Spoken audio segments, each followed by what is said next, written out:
ನಮ್ಮ ಸೇವಾತ್ಮ ಜನತೆಯ ಪರವಾಗಿ ಇಲ್ಲಿರ್ತಕ್ಕಂಥ ಎಲ್ಲ ಮಕ್ಕಳ ಪೋಷಕರ ಪರವಾಗಿ ಎಲ್ಲ ಪೋಷಕರ ಪರವಾಗಿ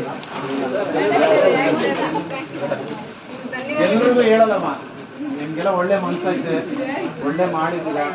ಎಲ್ಲರ ಪರವಾಗಿ ಇದು ನಿಮ್ಮ ತ್ಯಾಗ ನಾವು ಎಷ್ಟು ಹೇಳಿದ್ರು ಆಗಲ್ಲ. ನಿಮ್ಮ ಮಕ್ಕಳ ಆ ಟೈಮ್ ಇರ್ತಾರೇನೋ ಗೊತ್ತಿಲ್ಲ, ಅಷ್ಟೊತ್ತಿದ್ದೀರೇನೋ ಗೊತ್ತಿಲ್ಲ, 11 ಗಂಟೆಗೆ ಹೋಗ್ತಿದ್ದೀರಾ. ಪ್ರತಿ ಶಾಲೆಗೂ ಹೋಗೋಕ್ಕಾಗಲ್ಲ, ಪ್ರತಿ ಮೇಸ್ಟ್ರನ್ನ ಪ್ರತಿ ಮೇಡಮ್ ಅವ್ರನ್ನ ಭೇಟಿ ಆಗೋಕ್ಕೂ ಆಗಲ್ಲ. ಇವತ್ತು ನಮ್ಮ ಸೌಭಾಗ್ಯ, ನಮ್ಮ ಎಲ್ರಿಗೂ ಸೇರಿ ಇಲ್ಲೇ ನಮ್ಮ ಧನ್ಯವಾದಗಳು. ನಿಮ್ಮ ಇದನ್ನ ನಾವು ಮಾತಲ್ಲಿ ಹೇಳಕ್ಕಾಗಲ್ಲ ಸರ್, ಅಷ್ಟೊಂದು ಸಂತೋಷ ಆಗಿದೆ ನಮಗೆ.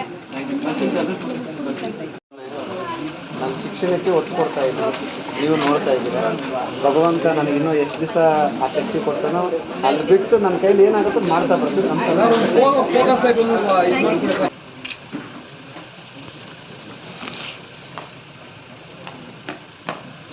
ನಾನು 5 ವರ್ಷದಿಂದ ಹೈಸ್ಕೂಲಲ್ಲಿ ಓದ್ತಾ ಇದ್ದೀನಿ. ಇವಾಗ ಯಾವ ಬ್ಯಾಚವ್ರಿಗೂ ಈ ಥರ ಮಾಡಿಲ್ಲ ಸನ್ಮಾನ, ನಮ್ಮ ಬ್ಯಾಚವ್ರು ಮಾಡಿದ್ದಾರೆ. ನನಗೆ ಖುಷಿ ಆಗ್ತಿದೆ. ಮತ್ತು ಮೋಹನ್ ಸರ್ಗೆ ಥ್ಯಾಂಕ್ ಯು ಹೇಳ್ತೀನಿ. ಇವಾಗ ಮುಂದೆ ಹೋಗೋದಕ್ಕೆ ಧೈರ್ಯ ಬರುತ್ತೆ. ಮೋಹನ್ ಸರ್ಗೆ ತುಂಬ ಧನ್ಯವಾದ ಹೇಳಕ್ಕೆ ಇಷ್ಟಪಡ್ತೀನಿ. ಶಾಲೆಗೆ 2 ವರ್ಷ ಆಯಿತು ಅಷ್ಟೇ ಬಂದು. ಅದು ಈ ಸ್ಕೂಲಿಂದ ನಾನು ತುಂಬ ಇಂಪ್ರೂವ್ಮೆಂಟ್ ಆಗಿದ್ದೀನಿ. ಮೋಹನ್ ಸರ್ ಬಂದ್ಬಿಟ್ಟು ನಮಗೆ ಸನ್ಮಾನ ಮಾಡಿದ್ರು, ಯಾವ ಬ್ಯಾಚಲ್ಲೂ ಮಾಡಿಲ್ಲ. ಮುಂದಕ್ಕೆ ನಮಗೆ ಈ ಥರನೇ ಸಪೋರ್ಟ್ ಇದೆ ಅವರು, ಎಲ್ಲ ಕಡೆಯೂ ಹೋಗಿ ಈ ಥರನೇ ಮಾಡಿ ಮತ್ತು ಎಲ್ಲ ಸ್ಟೂಡೆಂಟ್ಸು ಸ್ವಲ್ಪ ಧೈರ್ಯ ತುಂಬಲಿ ಅಂತ ಹೇಳಕ್ಕೆ ಇಷ್ಟಪಡ್ತೀನಿ. ಅವ್ರಿಗೂ ಥ್ಯಾಂಕ್ಸ್ ಇದೆ. ಇದ್ದೀನಿ. ಮೋಹನ್ ಸರು ನಮ್ಮ ಸ್ಕೂಲ್ಗೆ ಫಸ್ಟ್ ಟೈಮ್ ಬಂದಿದ್ದಾರೆ. ಇದೇ ಫಸ್ಟ್ ಟೈಮ್ ನಮಗೆ ಈ ಥರ ಸನ್ಮಾನ ಎಲ್ಲ ಮಾಡಿರೋದು. ನಾನು ಮೋಹನ್ ಸರ್ಗೆ ತುಂಬ ಥ್ಯಾಂಕ್ಸ್ ಹೇಳ್ತಾ ಇದ್ದೀನಿ. ನನಗೆ ಇದೇ ಫಸ್ಟ್ ಟೈಮ್ ಎಲ್ಲ ಈ ಥರ ಎಲ್ಲ ಸ್ಕೂಲ್ ಎಲ್ಲ ಬ್ಯಾಚ್ ಇದೇ ಫಸ್ಟ್ ಟೈಮ್ ನಮ್ಮ ಬ್ಯಾಚ್ ಅವ್ರನ್ನ ಕರೆಸಿ ಹಿಂಗೆ ಮಾಡ್ತಾ ಇರೋದು. ಮೋಹನ್ ಸರ್ ತುಂಬ ಥ್ಯಾಂಕ್ ಯು.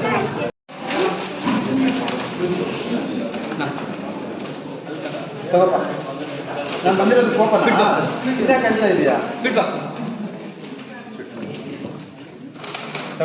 ಅದು ಬೇಕಪ್ಪ, ಇಲ್ಲ ಹಂಗೆ ಹೋಗ್ಬಿಡ್ತೀನಿ. ನಗು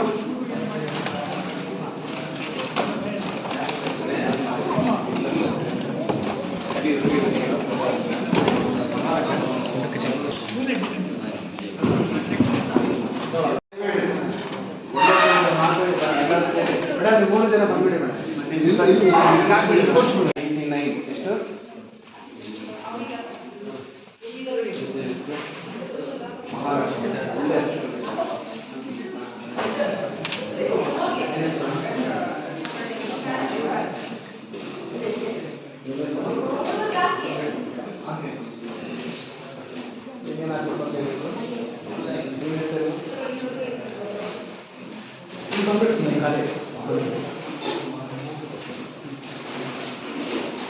ಏನಾಗ್ತದೆ ನಿಮ್ಮ ಹೆಸರು?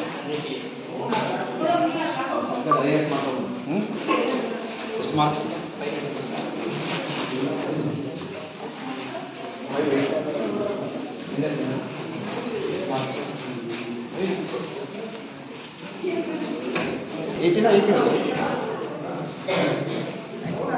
ಇಷ್ಟೆಲ್ಲ ಮಕ್ಕಳನ್ನ ನಾವು ಒಂದು ಕಡೆ ಸೇರಿಸಿ, ಪೋಷಕರನ್ನೆಲ್ಲ ಒಂದು ಕಡೆ ಸೇರಿಸಿ, ರಜಾ ದಿನಗಳಿದ್ರು ನಮ್ಮ ಸಿಬ್ಬಂದಿಗಳೆಲ್ಲ ಬಂದು, ಜೊತೆಗೆ ನೀವು ನಮ್ಮ ಕೆಜಿ ಕ್ಷೇತ್ರದಲ್ಲಿ ತುಂಬ ಒಳ್ಳೆ ಒಂದು ಕಾರ್ಯಗಳನ್ನು ಮಾಡ್ತಾ ಇದ್ದೀರಾ sir.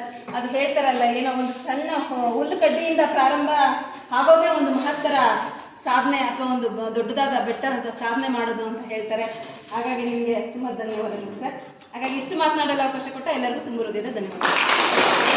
which we can use to change the world ಅಂತ ನಾನು ಹೇಳೋದನ್ನ ಅವತ್ತಿಂದ ಸುಮಾರು 1000 ವರ್ಷಗಳ ಹಿಂದೆಯಿಂದ ಎಲ್ಲರೂ ಹೇಳ್ಕೊಂಡು ಬರ್ತಾ ಇರೋದಂತೆ, ಎಜುಕೇಷನ್ ಬೇಕು, ವಿದ್ಯಾವಂತರ ಆಗಬೇಕು.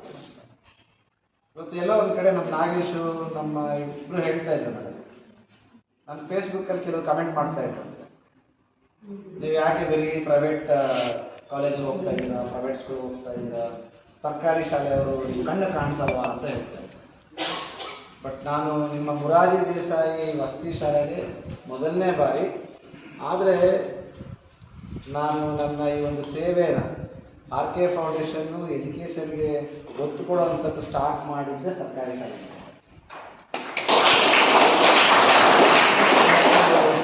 ಬಹುಶಃ ಬಹುಶಃ 8ನೇ ವರ್ಷ ಇದು ನಾನು ಸತತವಾಗಿ ಸರ್ಕಾರಿ ಶಾಲೆಗಳಿಗೆ ಪುಸ್ತಕಗಳನ್ನು ಕೊಡ್ತಾ ಇರೋದು. ನಾನು ಕೊಡುವಾಗ ಕೆಲವರು ನನ್ನ ₹2 ಪುಸ್ತಕ ಕೊಡ್ತೀರಾ ಮಕ್ಕಳಿಗೆ, ಆ ₹2 ಪುಸ್ತಕ ಕೊಟ್ಬಿಟ್ಟು ನೀವು ಅಡ್ವರ್ಟೈಸ್ಮೆಂಟ್ ಮಾಡ್ತಾ ಇದ್ದೀರಾ ಅಂತ. ಆದರೆ ಇವತ್ತು ರೋಡಲ್ಲಿ ನಡ್ಕೊಂಡು ಹೋಗ್ಬೇಕಾದ್ರೆ ₹2 ಪುಸ್ತಕ ಇವತ್ತು ಯಾರೋ ಒಂದಂದ್ರೆ ದೇವಸ್ಥಾನದ ಪ್ರಸಾದ ತಿಂತಾ ಇದ್ದೆ. ಬಹುಶಃ ಅವ್ರು ಫಸ್ಟ್ ಸ್ಟ್ಯಾಂಡ್ ಇಲ್ಲ ಸೆಕೆಂಡ್ ಸ್ಟ್ಯಾಂಡ್ ಬರ್ಬೋದು.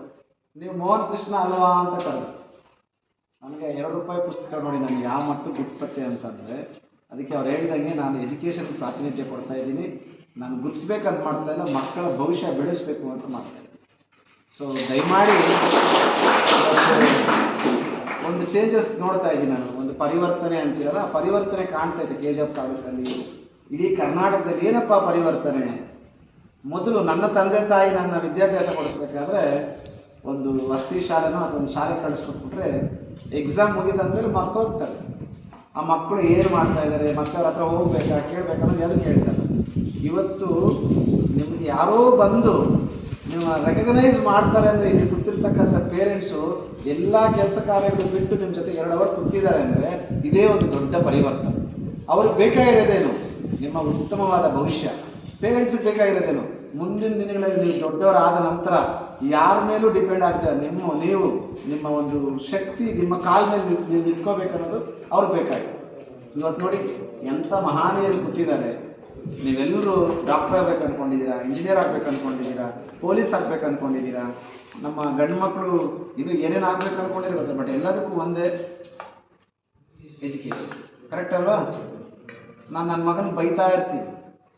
ಇವತ್ತು ವಿಡಿಯೋ ತೋರಿಸ್ತೀನಿ, ಓಕೆ. ಅವನು ಎಷ್ಟು ಮಾರ್ಕ್ಸ್ ಬರ್ತಾನೆ ಸರ್ ನಿಮ್ಮ ಮಗ? ಗೆಸ್ ಮಾಡ್ಬೋದಾ? 100ಗೆ ಎಷ್ಟು ಬರ್ಬೋದು? ಓಕೆ, ಪರ್ಸೆಂಟೇಜ್ ಎಷ್ಟು ಬರ್ಬೋದು? ಎಷ್ಟಪ್ಪ? ಈ ಮಾರ್ಕ್ಸಲ್ಲಿ ಲೀಸ್ಟ್ 55% ಅಲ್ಲ, ನನ್ನ ಮಗನ 54% ಅಷ್ಟೇ. ಎಷ್ಟು? ಅವ್ನು ನನಗೊಂದು ಕ್ವಶನ್ ಕೇಳ್ತಾನೆ. ಇವತ್ತು ಬೆಳಗ್ಗೆ ಬರಬೇಕಾದ್ರೆ ಈ ಥರ ನನ್ನ ಮಕ್ಳ ಹತ್ರ ಹೋಗ್ತಾ ಇದ್ದೀನಿ, ನೋಡು ನೀನು ಬರಬೇಕಿಲ್ಲ. ಅವನೊಂದು ಪ್ರಶ್ನೆ ಕೇಳಿದೆ, ನಿಮ್ದು ಎಷ್ಟಪ್ಪ ಪರ್ಸೆಂಟೇಜು ಅಂತ ನಾನು ಕೇಳ್ದ. ಎಷ್ಟು? ಯಾರನ್ನ? ನಾನು ಕೇಳ್ದ. ನಂದು 42% ಅಂದೆ. ನೀನು 42% ನೀನು ಇಷ್ಟು ಜನಕ್ಕೆ ಹೋಗಿ ನೀನು ಸನ್ಮಾನ ಮಾಡ್ತೀಯ ಅಂದರೆ ನಾನು ನಿನಗಿಂತ ಉತ್ತಮವಾಗಿದ್ದೀನಿ, ಮುಂದಿನ ದಿನಗಳಲ್ಲಿ ನಾನು ಪ್ರಪಂಚಕ್ಕೆ ಮಾಡ್ತೀನಿ ಅಂತಾನೆ. ಅದ್ರ ಅರ್ಥ ಏನು ಗೊತ್ತಾ ಮಕ್ಕಳ? ಯಾರು ಮಾರ್ಕ್ಸ್ ಬರಲ್ವೋ ಅವರೇನು ದಡ್ರಲ್ಲ, ಯಾರು ಮಾರ್ಕ್ಸ್ ಬಂದಿಲ್ವೋ ಅವರೇನು ಮುಂದಿನ ದಿನಗಳಲ್ಲಿ ನಾವೇನೋ ಸಾಧನೆ ಮಾಡೋಕ್ಕೆ ಅಡ್ಡಿ ಅಲ್ಲ. ನೋಡಿ ನನ್ನ ಮಗ 8ನೇ ಕ್ಲಾಸ್, ಈಗ 8ನೇ ಕ್ಲಾಸ್ ಮಗೋದ್ರೆ ನಾನು ಕರೀತಾ ಇದ್ದೀನಿ. ನನ್ನ ಮೈಂಡು ಚೇಂಜ್ ಆಯ್ತು ಬೆಳಗ್ಗೆಯಿಂದ. ಅದಕ್ಕೆ ಈಗ ಲೀಸ್ಟಲ್ಲಿರೋರ್ನು ಕರೆದಿದ್ದೀನಿ, ಫಸ್ಟಲ್ಲಿರೋರ್ನು ಕರೆದಿದ್ದೀನಿ. ನಮಗೆ ಬೇಕಾಗಿರೋದು ಒಂದೇ ಪುಟ, ಒಳ್ಳೆತನ, ಕೆಟ್ಟ ದಾರಿಯಲ್ಲಿ ಹೋಗಬಾರ್ದು, 10 ಜನದ ಹತ್ರ ನಮ್ಮ ಅಪ್ಪ ಅಮ್ಮನ ಹೆಸರು ಒಳ್ಳೆತನದಲ್ಲಿ ಇಡ್ಸ್ಕೋಬೇಕು. ಈ 3 ಇದ್ದರೆ ಖಂಡಿತವಾಗ್ಲೂ ನಾವು ಸಕ್ಸಸ್ ಆಗ. ಯಾವುದ್ಯಾವುದು? ಒಂದು ಒಳ್ಳೆತನ ಏನೂ ಬರುತ್ತೆ, ಯಾವುದು ಬ್ಯಾಡ್ ಹ್ಯಾಬಿಟ್ಸ್ ಇರಬಾರ್ದು. ಗಂಡು ಮಕ್ಕಳು ಸಿಗರೇಟು ಮತ್ತೊಂದು ಅದು ಯಾವುದು ಇರಬಾರ್ದು. ಯಾಕೆ? ಅದು ನಮ್ಮನ್ನು ಕೆಡಿಸೋವಂಥದ್ದು. ಅದಿಲ್ವಾ? ನಿನಗೆ ಕೆಟ್ಟತನ ಇಲ್ವಾ? ನೀನು 40% ತಗೊಂಡ್ಬಾ, ಇಲ್ಲ ಜಸ್ಟ್ ಪಾಸ್ ಆಗು, ನೀನು 99% ಈಕ್ವಲ್. ಅರ್ಥ ಆಗಿಲ್ವಾ? ಅದೇ ನೀನು 99% ತಗೋ, ನೀನು ಯಾವುದೋ ಒಂದು ದುಚ್ಚಡೆಗೆ ಒಂದು ಅಲವಾಟಿ ಆಗುತ್ತೆ ಅನ್ಕೋ, ನೀನು ಈಕ್ವಲ್ 44%ಗಿಂತ ಕಮ್ಮಿನೇ. ಅರ್ಥ ಆಯ್ತಾ? ನಮ್ಮ ಹೆಣ್ಮಕ್ಳು ಇವತ್ತಿನ ದಿನದಲ್ಲಿ ಡಾಕ್ಟರ್ ಬಾಬಾ ಸಾಹೇಬ್ ಅಂಬೇಡ್ಕರ್ ಕೊಟ್ಟಿರ್ತಕ್ಕಂಥ ಒಂದು ಸಂವಿಧಾನವನ್ನು ಹೆಣ್ಣು ಮಗುಗೆ ಓಟ್ ಕೊಡಬೇಕು ಅನ್ನೋ ಒಂದು ಚಿಂತನೆಯನ್ನು ಡಾಕ್ಟರ್ ಬಾಬಾ ಸಾಹೇಬ್ ಅಂಬೇಡ್ಕರ್ ಬರೆದರು. ಹೆಣ್ಣು ಮಕ್ಕಳಿಗೆ voting rights ಕೊಟ್ಟಂಥವ್ರು doctor Baba Saheb Ambedkar. ಅದೆಲ್ಲ ಬಿಟ್ಟು ಇಲ್ಲಿ ಕೂತಿರ್ತಕ್ಕಂಥ ಪೇರೆಂಟ್ಸ್ಗೆ ಒಂದು ಧೈರ್ಯವನ್ನು ತುಂಬುವಂಥ ಕೆಲಸ ಇಲ್ಲಿರ್ತಕ್ಕಂಥ ಟೀಚರ್ಸು ಮಾಡ್ತಾ ಇದ್ದೀರಿ, ನಮ್ಮಂಥ ಸಮಾಜ ಸೇವಕರು ಮಾಡ್ತಾ ಇದ್ದೀರಿ, ಊರಲ್ಲಿರ್ತಕ್ಕಂಥ ದೊಡ್ಡವರೆಲ್ಲ ಮಾಡ್ತಾರೆ. ಹೆಣ್ಣು ಮಕ್ಕಳನ್ನ ಓದಿಸ್ಬೇಕು ಅಂತ. ಕರೆಕ್ಟ್ ಅಲ್ವ ಸರ್? ಆದರೆ ನಾವೇನು ಮಾಡ್ತಾ ಇದ್ದೀರಿ?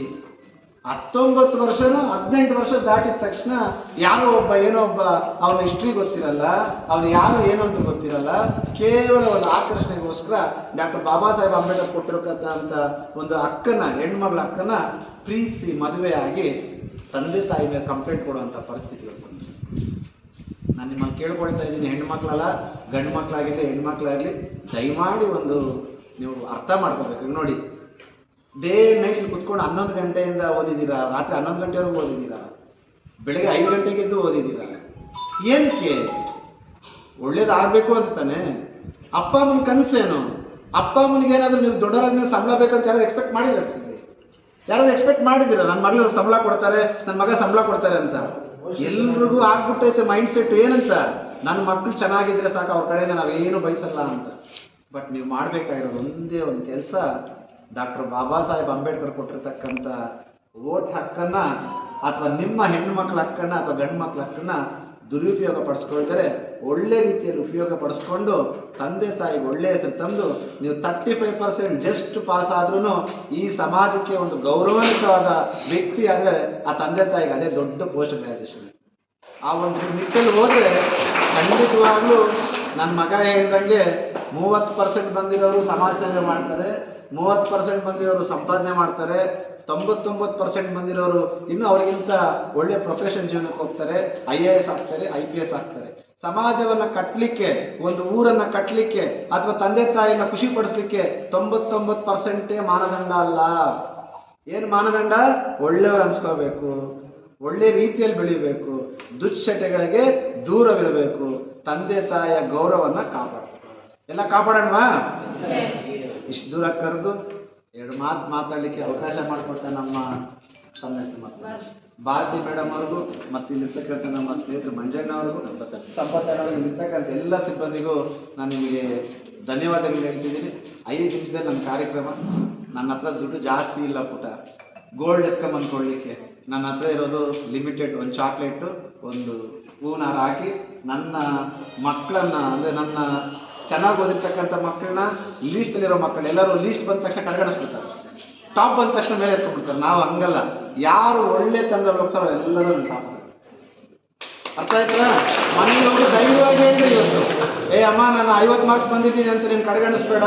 ನಮ್ಮ ಮೋಹನ್ ಕೃಷ್ಣ ಸರ್ ಹೇಳಿದ್ದಾರೆ 35% ಬಂದ್ರು ಹಳ್ಳಿಯಲ್ಲಿ ಒಳ್ಳೆ ಹುಡುಗಿ, ಹಳ್ಳಿಯಲ್ಲಿ ಒಳ್ಳೆ ಹುಡುಗ, ನನ್ನ ಫ್ರೆಂಡ್ಸ್ ಒಳ್ಳೆಯವನಂದ್ರೆ 99% ಈಕ್ವಲ್ ಅಂತ ಇವತ್ತಿಂದ ಧೈರ್ಯವಾಗಿ ಹೇಳ್ತೀರಾ? ಸೊ ನೀವೆಲ್ಲರೂ ಇಲ್ಲಿ ಬಂದಿದ್ದಕ್ಕೆ ಭಾಳ ಸಂತೋಷ ಆಗುತ್ತೆ. 10 ನಿಮಿಷದಲ್ಲಿ ನಿಮ್ಮ ಕಾರ್ಯಕ್ರಮ ಮುಗಿಸ್ತೀನಿ. ಮತ್ತು ಒಂದೇ ಒಂದು ಸಣ್ಣದು ನಮ್ಮ ಮಾಧ್ಯಮದ ಮಿತ್ರರಿಗೆ ಇಲ್ಲಿರ್ತಕ್ಕಂಥವ್ರಿಗೆಲ್ಲರೂ ಸೇರಿ, ಮೇಡಮ್ ಅವರೇ, ನಾನು ಎಲ್ಲ ಶಾಲೆಗೂ ಹೋಗಿ ಸರ್ಕಾರಿ ಶಾಲೆಗಳಿಗೆ ಅಥವಾ ಪ್ರೈವೇಟ್ ಶಾಲೆಗಳಿಗೆ, ಖಾಸಗಿ ಶಾಲೆಗಳಿಗೆ ಅಥವಾ ಸರ್ಕಾರಿ ಕಾಲೇಜುಗಳಿಗೆ ಅಥವಾ ಖಾಸಗಿ ಶಾಲೆಗಳಿಗೆ ಹೋಗ್ಬಿಟ್ಟು ಎಲ್ಲ ನಮ್ಮ ಪ್ರಾಂಶುಪಾಲರು ಇರ್ಬೋದು, ಸಿಬ್ಬಂದಿನಿರ್ಬೋದು, ನಾನು ಅಲ್ಲಿ ಹೋಗಿ ಅವ್ರು ಥ್ಯಾಂಕ್ಸ್ ಹೇಳೋಕ್ಕಾಗಲ್ಲ. ಭಗವಂತನ ರೂಪದಲ್ಲಿ ಇಲ್ಲಿ ಗೊತ್ತಿರ್ತಕ್ಕಂಥವ್ರ ಆಶೀರ್ವಾದದಿಂದ ಅವ್ರು ಯಾವತ್ತು ಆಸೆ ಕೊಟ್ಟಿದ್ರೆ ಗೊತ್ತಿಲ್ಲ, ನಿಮ್ಮ ಮುರಾರ್ಜಿ ದೇಶಕ್ಕೆ ನಾನು ಬರಬೇಕು ಅಂತ. ಅವರೆಲ್ಲರ ಪರವಾಗಿ ನಿಮಗೆ ನಾವು ಸನ್ಮಾನ ಮಾಡಿ, ಇವತ್ತು ನೋಡಿ ತಂದೆ ತಾಯಿ ಎಲ್ಲೋ ಇರ್ತಾರೆ, ನಾವೆಲ್ಲೋ ಇರ್ತೀವಿ, ನೀವು ಇಷ್ಟೊಂದು ಕಾಳಜಿ ತಗೊಂಡು 11 ಗಂಟೆವರೆಗೂ ಅವ್ರ ಜೊತೆ ಇದ್ದು, ನನಗೆ ಗೊತ್ತೇ ನೀವು ನಿಮ್ಮ ಸ್ವಂತ ಮಕ್ಕಳು ಇಷ್ಟಿದ್ದೀರಲ್ಲ, ಕರೆಕ್ಟ್ ಅಲ್ವಾ? ಮತ್ತೆ ಬೆಳಗ್ಗೆ 5 ಗಂಟೆಗಿದ್ದು ಅವ್ರನ್ನೆಲ್ಲ ಓದಿಸಿರ. ನಿಮಗೆ ನಾವು ಏನು ಥ್ಯಾಂಕ್ಸ್ ಹೇಳ್ತಿರೋ ಇಡೀ KGF ತಾಲೂಕು, ಇಡೀ ಕರ್ನಾಟಕಕ್ಕೆ ನಿಮ್ಮನ್ನು ನಾವು ಸನ್ಮಾನಿಸಿ, ನಿಮ್ಮನ್ನು ನಾವು ಪ್ರೋತ್ಸಾಹಿಸಿ, ನಿಮಗೆ ನಾವು ವಂದನೆ ಹೇಳ್ತೇವೆ ಎಲ್ಲರಿಗೂ ಅನಿಸ್ತೀವಿ.